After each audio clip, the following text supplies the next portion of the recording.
ფასების რეგულირების საკითხზე მუშაობა გრძელდება. სამთავრობო საკოორდინაციო კომისია დილიდან წარმოებლებს შეხვდა. დისკუსია თითქმის 2 საათი გაგრძელდა. რა პრობლემებზე საუბრობენ შეხვედრის მონაწილეები და რა შეფასებები კეთდება. თათია ტაბეშაძე გვეტყვის ამას ახლა პირდაპირ ეთერში. ის მუშაობს დილიდან მთავრობის ადმინისტრაციაში. თათია, გისმენთ. რა განაპირობებს უშუალოდ საქართველოში წარმოებულ პროდუქციაზე მაღალ ფასებს, მაშინ როდესაც მომხმარებელი მას ყიდულობს მარკეტში, ქსელურ მაღაზიებში, აი ამ შეკითხვებზე პასუხის გასაცემად იმყოფებოდნენ სურსათის მწარმოებელი კომპანიების წარმომადგენლები მთავრობის ადმინისტრაციაში. ჩვენ ოდნავ მოგვიანებით მოგახსენებთ იმის თაობაზე, თუ რა პრობლემებს ხედავენ ისინი დარგში.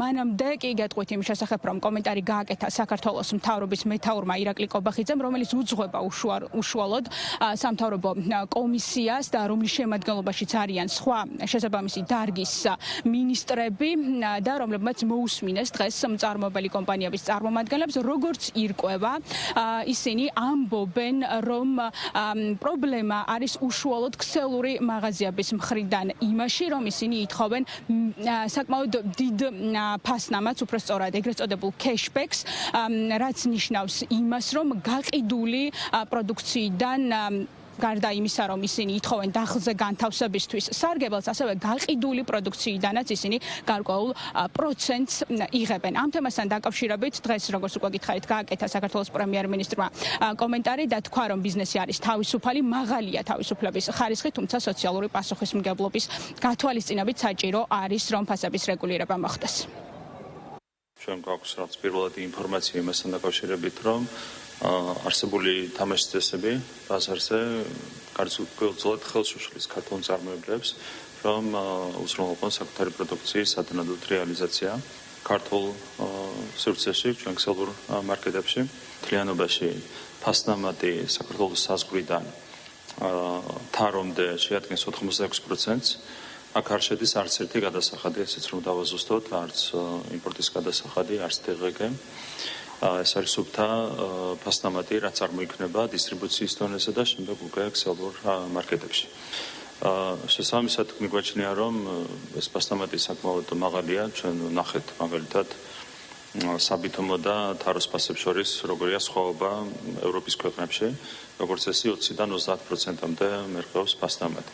აქედან გამომდინარე ვფიქრობ, რომ სივრცე ფასების კლებისთვის არსებობს, მათ შორის ქართულ პროდუქციაზე. ჩვენთვის განსაკუთრებულ მნიშვნელობას წარმოადგენს, რომ ერთის მხრივ უზრუნველყოთ ჩვენი მოსახლეობის ინტერესების დაცვა და შესაბამისად მოხდეს სამომხმარებლო პროდუქციაზე ფასების კლება, მაგრამ მეორეს მხრივ ჩვენთვის განსაკუთრებულ მნიშვნელობას წარმოადგენს, რომ ჩვენ ქვეყანაში მოხდეს იმპორტზე დამოკიდებულების შემცირება, ხელი შეუწყოთ ადგილობრივ წარმოებას და რა თქმა უნდა ადგილობრივ საცალო ქსელებში ვიხილოთ უფრო მეტი ქართული პროდუქცია, ვიდრე იმპორტირებული უცხოური პროდუქცია. განსაკუთრებულად მნიშვნელოვანი და საინტერესო იყო ადგილობრივ წარმოებებთან შეხვედრა, გამოიკვეთა რამდენიმე საკითხი, რომელიც თავისთავად ცხადია პირველ რიგში შესაძლებლობას, კიდევ უფრო მეტ შესაძლებლობას არჩევს ადგილობრივ პროდუქციაზე ფასის კლების და აგრეთვე ძალიან მნიშვნელოვანი ნაწილი ეს არის ორგანიზებულ ქსელში აგროსასურსათო პროდუქციის შეღწევადობა, რაც ერთ-ერთი მნიშვნელოვანი ნაწილია. ფაქტობრივად ეს არის ძალიან დიდი შესაძლებლობა ადგილობრივი მწარმოებლების განვითარებისთვის. ვისაუბრეთ იმ პრობლემებზე, რომელიც ზოგადად მწარმოებლებს აწუხებთ, ქსელებთან ურთიერთობაში, დისტრიბუტორებთან ურთიერთობაში. მნიშვნელოვანი არის, რომ ყველა ცალსახად თანხდება იმ საკითხთან მიმართებაში, რომ შესაძლებელი არის ფასების შემცირება და ასევე მათ დააყენეს ქართული წარმოების ხელშეწყობის საკითხი, რაც ასევე ძალიან მნიშვნელოვანია, ვინაიდან ხშირად ხდება ხოლმე, რომ ქართულ წარმოებელს ურჩევნია ექსპორტზე გაიტანოს ქართული პროდუქცია, ვიდრე შიდა ბაზარზე. შეხვედრის დასრულების შემდეგ ჩვენ შევძელით გავსაუბრებოდით მწარმოებელი კომპანიის რამდენიმე წარმომადგენელს, რომლებმაც ისაუბრეს იმ პრობლემებზე, რაც იწვევს შემდეგში უკვე მაღალ ფასნამატს მათ მიერ წარმოებულ პროდუქციაზე, როგორც ისინი ამბობენ, ქსელური მაღაზიები თავად აწესებენ მაღალ პროცენტულობას, იქნება ეს cashback-ი თუ მარჟა, მათ აქვთ დიდი თავისუფლება, როგორც ამას ამბობენ ყოველ შემთხვევაში მწარმოებელი კომპანიების წარმომადგენლები და ხშირ შემთხვევაში ვერც კი ახერხებენ ისინი აი ამ პირობების გამო დახლზე პროდუქციის განთავსებას და უარის თქმაც უწევთ გართულებული პირობების გამო. ნაწილმა აღნიშნა ისიც, რომ საქართველოში ზოგადად ქართული პროდუქციის წარმოება არის დაბალი, დაახლოებით 5% იწარმოება და აი ასეთი პირობები, რომელიც არის დაწესებული ქსელური მაღაზიების მხრიდან იმის სანაცვლოდ, რომ ქართული პროდუქცია განთავსდეს დახლზე, კიდევ უფრო ამცირებს ქართული პროდუქციის წარმოებას და თავისთავად ნაკლებ პოპულარულია შემდეგში უკვე ქართული პროდუქცია. დღეს შეხვედრის დასრულების შემდეგ მათ თქვეს, რომ იყო საკმაოდ ნაყოფიერი შეხვედრა, გამოთქვეს იმედი, რომ მოგვარდება და ფასები დარეგულირდება, ცალსახად აღნიშნეს, რომ ეს არის შესაძლებელი. საკმაოდ ნაყოფიერი შეხვედრა იყო, პრემიერი და მთავრობის წევრები, მინისტრები და საბჭოს წევრები საკმაოდ კარგად გათვითცნობიერებული არიან პრობლემის არში და იმედი გვაქვს, რომ უახლოეს მომავალში გადაიდგმება ქმედითი ნაბიჯები. ქსელების მხრიდან მაღალი მარჟების, ქეშბექების მოთხოვნა ჩვენთვის ქართველი მწარმოებლებისთვის არის ყველაზე დიდი ბარიერი, რომ მივაღწიოთ როგორც ფასის რეგულირებას, ასევე ზოგადად გადავრჩეთ. ძალიან რომ გავამარტივოთ, ვიღაცის ჯიბიდან ეს უნდა დააკლდეს. ეს არის ქსელი დღეს, ვინც აკონტროლებს ბაზარს და შესაბამისად ქსელმა უნდა გააკეთოს ოპტიმიზაცია.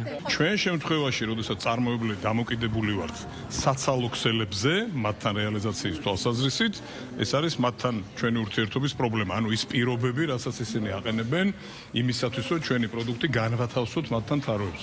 ძალიან მძიმე პირობებია. ეს არის ქეშბექი, ეს არის შესვლის გადასახადი, ეს არის გადახდის ვადები, 45-დღიანი ვადა პროდუქტზე, რომელიც 2-3 დღეში იყიდება. ჩვენ შემთხვევაში თანხას ვიხდიან 45 დღის გაანგარიშებით და წარმოიდგინეთ, ეს ნიშნავს ნაღდი ფულის ნაკლებობას, ჩვენ გვიწევს კრედიტების მიმართვა ბანკებისთვის, დაუბარია პარტნიორულ ურთიერთსასარგებლო თანამშრომლობაზე და არა მხოლოდ ერთი მხარის ინტერესის დაკმაყოფილება, მეორის გაკოტრების და ზარალზე მუდმივად ყოფნის ხარჯზე. რადგან ფასებს ეხება საკითხი და ფასწარმოქმნას, ეს საკითხები აზიზეთ ღირებულებას.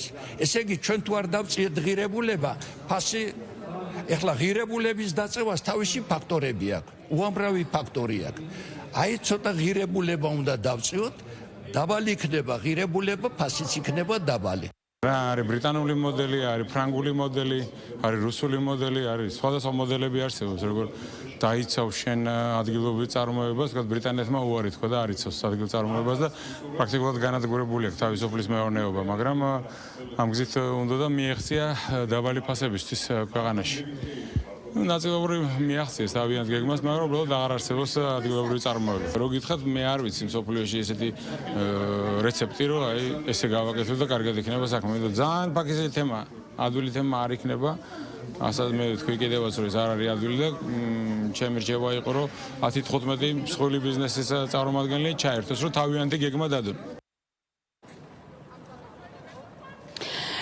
ჩვენს მაყურებელს შემიძლია უთხრა ასევე, რომ წარმოებელი კომპანიების წარმომადგენლები ამბობენ, რომ ეს არის ერთადერთი დარგი, სადაც თამაშის წესები არ არის შემუშავებული და ის საჭიროებს გარკვეული ჩარჩოს შექმნას და მათი სურვილია, რომ სამივე დონეზე იქნება ეს მაღაზიების ქსელები, დისტრიბუცია თუ უშუალოდ საქართველოში არსებული წარმოება ერთმანეთთან უნდა მოილაპარაკონ და შექმნან გარკვეული ჩარჩო, რომლის მიხედვითაც ისინი მიაღწევენ იმ კმაყოფილებას, რასაც ქვია ფასების რეგულირება და რომელიც აისახება დადებითად არა მხოლოდ ბიზნესზე, არამედ აისახება უშუალოდ მოქალაქეების ჯიბეზეც. მე აქვე მაყურებელს შევახსენებ, რომ ფასების რეგულირების საკითხი არის პრემიერ-მინისტრის ინიციატივა, რის შემდეგაც უკვე შეიქმნა სამთავრობო კომისია, რომლის შემადგენლობაშიც არიან მათ შორის მინისტრები და სწავლობენ თუ რა მიზეზით არის განპირობებული მაღალი ფასები მაღაზიებში პროდუქტებზე.